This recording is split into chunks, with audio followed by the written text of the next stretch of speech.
What's up? Today is, I don't know what today is.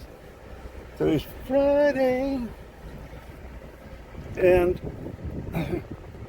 so some of the numbers are coming in, and I was pissing people off by saying that the COVID was, like 4 times maybe as strong as the flu, according to the numbers that I looked at. But the numbers that they've crunched from all the antibody tests from USC, University of Southern California, and New York actually did 500,000 tests, and San Francisco area, Stanford University did a few thousand.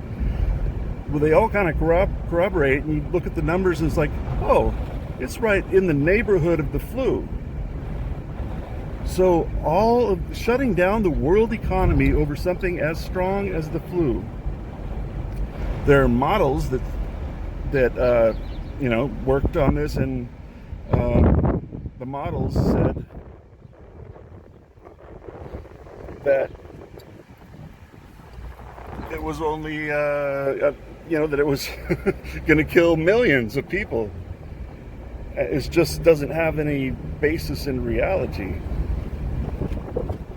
It's beyond bizarre. And people are going to be upset at me for saying this, but it's just true. I mean, when they start to look at the numbers, it's like, oh, they messed with the numbers. They were going for the fear tactic and making it look as ugly as possible. And no, you can't go in there.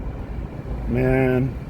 And and the moment that this came out, the moment that this was, the cat was out of the bag, like almost to the second, they came out saying, well, the winter is probably going to come back a second wave that's way more dangerous than the first, which is totally possible, but it's just the timing that they said that. It's like, nope, stay afraid, stay scared,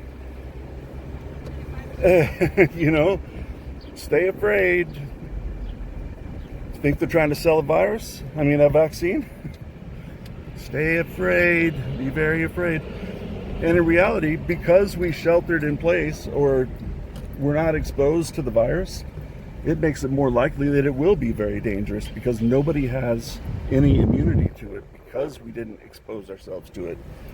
And that's how it works. The second wave can be really ugly if nobody has any immunity to it.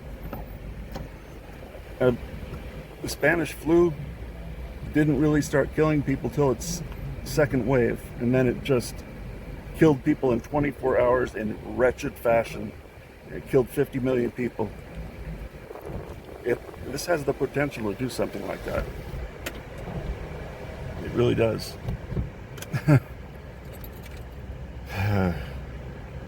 We'll see, huh? What are they trying to do? What's up with the fear? It has to be fear, fear, fear.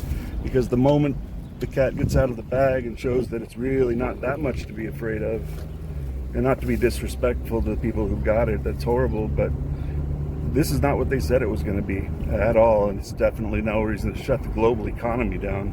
Way more people are going to die from that than already. Probably millions will die from what's already happened because of the economic slowdown globally, when people are on the edge of starvation in a lot of places around the globe. Well, it's going to take them right over the edge. Who knows if they'll even continue trying to get aid to Yemen, who were 20 million people starving to death last winter. They estimated at the UN that 10 million people were going to starve to death by the end of the year last year. That didn't come to pass. I don't know how many people have died there because there's no news coverage. You would think that they would start to cover that kind of stuff because there's nothing else to cover except for COVID. And one would think that they're pretty fucking sick of covering COVID. I mean, that's the reason that they're 24/7 on COVID. Everybody's at home. There's nothing to report on except for COVID. And then it makes people more freaked out, which is a news story by itself because everybody's freaked out. So they're going to cover coronavirus freak out, freaking more people out, generating revenue for them because people stick to the screen scared for their lives.